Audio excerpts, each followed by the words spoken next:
Olá, para quem ainda não me conhece, eu sou Beto Almeida, chefe de cozinha especializado em confeitaria e estou aqui a convite da Piracanjuba para apresentar para vocês essa websérie com 8 episódios, com algumas receitas criadas e escolhidas a dedo pela Piracanjuba e por mim.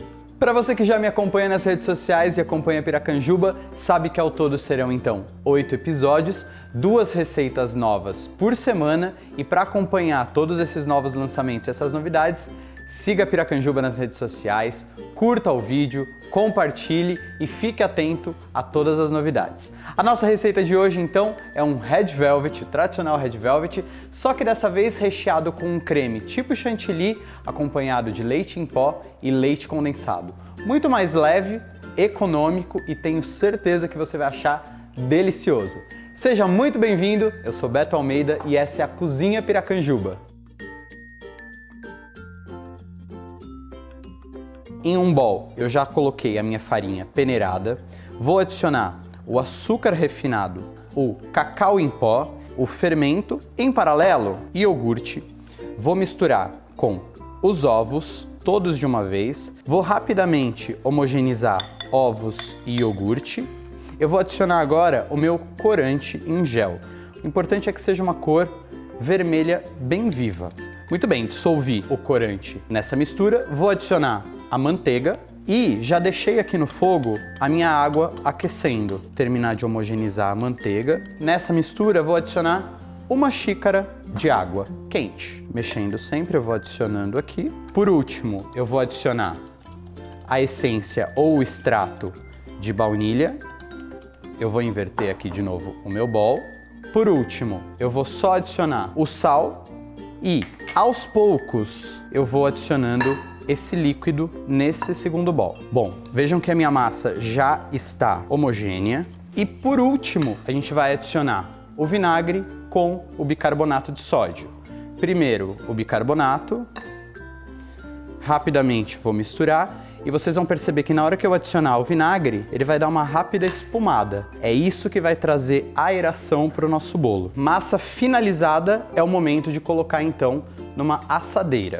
Eu untei e enfarinhei apenas o fundo da minha assadeira, eu não unto as laterais. O bolo vai crescer quando estiver no forno e ele vai aderindo às laterais da forma. E eu consigo facilmente, com o auxílio de uma espátula, de uma faca, soltar as laterais para então desenformar esse bolo.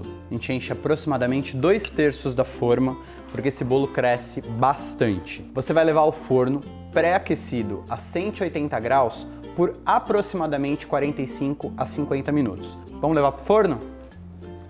Agora a gente vai preparar o recheio do nosso bolo Red Velvet, que é um creme à base de bate chantilly, leite em pó e leite condensado. Eu vou encontrar a textura perfeita usando um pouco de gelatina para estruturar esse creme completamente. Nesse creme de leite, eu vou acrescentar então 2 colheres de leite condensado para cada 200 ml. Então aqui, como eu estou usando 4 caixinhas de creme de leite, eu vou usar 8 colheres de leite condensado. Leite em pó, vou colocar também 2 colheres para cada 200 ml de creme de leite. A única coisa que eu ainda não adicionei é a gelatina. Eu vou bater esse creme com a ajuda de uma batedeira até chegar num ponto bem leve, aerado e um pouco mais firme, e no final eu entro então com a gelatina para finalizar e depois resfriar. Vamos bater? Esse é o momento que eu vou adicionar minha gelatina hidratada, dissolvida, conforme as orientações da embalagem, e bater mais um pouquinho só para ela agregar bem antes de ir para a geladeira. Vamos lá. Creme misturado, bem agregado. Eu vou levar esse creme para a geladeira para resfriar, descansar um pouquinho e depois a gente parte para o recheio do nosso Red Velvet. Nosso bolo já saiu do forno, já esfriou completamente e agora nós vamos desenformar, cortar e partir para a montagem. Então, com a ajuda de um copo, a minha forma de fundo removível, apoio ela sobre o copo, eu já soltei as laterais dele com uma faquinha e facilmente ela solta. Eu viro ela de ponta cabeça e apoio o meu bolo aqui em cima. Eu vou tirar esse topo que está levemente abaulado, mas eu não vou descartar. Eu vou utilizar, vou deixar separado e já conto para vocês como eu vou utilizar. Eu venho fazendo a marcação em todas as laterais. Quem quiser usar a técnica da linha, passa uma linha em volta e puxa na sequência, também é super válida, mas a faca de pão funciona super bem. Eu vou deixar o meu topo reservado, já conto pra vocês por quê. E agora, esse bolo, eu vou dividir ele em 3 camadas, porque eu quero 2 camadas de recheio no meio dele, mais a cobertura. Lembrando que, nesse meio tempo, o nosso recheio continua resfriando na geladeira. Segunda fatia cortada, eu vou separar todas as fatias. Aquela primeira fatia que já está com a base embaixo, eu vou retornar para o fundo da assadeira. Vou buscar minha cobertura e meu recheio na geladeira para fazer a montagem do meu bolo. Meu recheio e cobertura já deu uma resfriada e aí a gente vai partir agora para a montagem. Então coloquei a primeira camada, na sequência eu vou colocar então já um pouco de recheio, lembrando que o ideal é que as camadas fiquem equivalentes. Então o quanto eu colocar de recheio na primeira camada, na segunda camada eu preciso colocar igual. Venho com a segunda camada de bolo, mais recheio, a última camada de bolo. Agora é interessante que a gente cubra com filme plástico e leve para refrigerar por pelo menos 2 a 3 horas. Vou cobrir e vou levar para a geladeira novamente. Lembra que eu falei para você reservar o topo do bolo que em algum momento a gente ia usar? Vou colocar aqui alguns pedaços de bolo no processador. Vamos triturar isso daqui.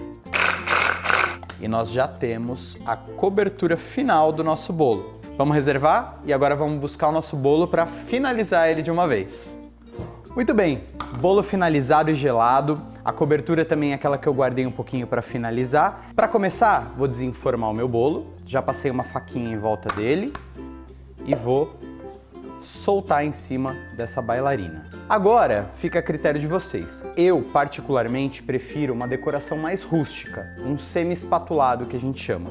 Então eu vou colocar um pouco de cobertura aqui, em cima do bolo, e com a ajuda de uma espátula, eu vou espalhando a cobertura de forma bem rústica. E nas laterais, eu quero que as camadas de bolo e de recheio apareçam.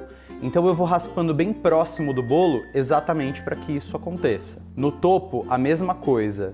O bolo pode aparecer porque a gente ainda vai finalizar com a farofa. Então, conforme a cobertura vai caindo para as laterais e se sujar o prato não tem problema porque a gente vai limpar, depois que eu passei a cobertura nele inteiro, eu venho só dando uma alisada final para ele ficar todo por igual. No topo a mesma coisa, eu vou finalizando e tirando todo o excesso de cobertura para que ele fique bem lisinho e por igual. Lembra que eu falei que o topo não precisaria ficar tão perfeito? Porque com aquela farofinha que a gente fez com o topo do nosso bolo, triturou no processador, a gente simplesmente faz uma decoração polvilhando essa farofa no topo do bolo. E agora eu vou ser obrigado a cortar um pedaço desse bolo para mostrar para vocês e para experimentar também, porque eu não sou obrigado a ficar passando vontade. Vamos tirar um pedaço bem caprichado. Seja um cupcake, seja um pedaço desse tamanho, um pedaço menor, é correr para abraço. Vamos ver se ficou bom de verdade? Tirar um pedacinho só daqui de cima. Eu, no lugar de vocês, faria hoje se fosse possível. Porque ele é doce, ao mesmo tempo não é muito doce e contrasta essa massa com esse recheio bem suave, com o sabor do leite. O sabor do leite em pó aparece muito, mas de uma forma muito gostosa. Experimentem, depois vocês me contam. E se vocês ainda não me seguem, não seguem a Piracanjuba nas redes sociais, sigam, curtam os vídeos, compartilhe com seus amigos, com seus familiares e fale para eles testarem a receita e depois contem pra gente se ficou bom, se não ficou e quanto isso fez sucesso na mesa de vocês. Espero vocês no próximo vídeo com mais uma receita muito bacana. Até a próxima!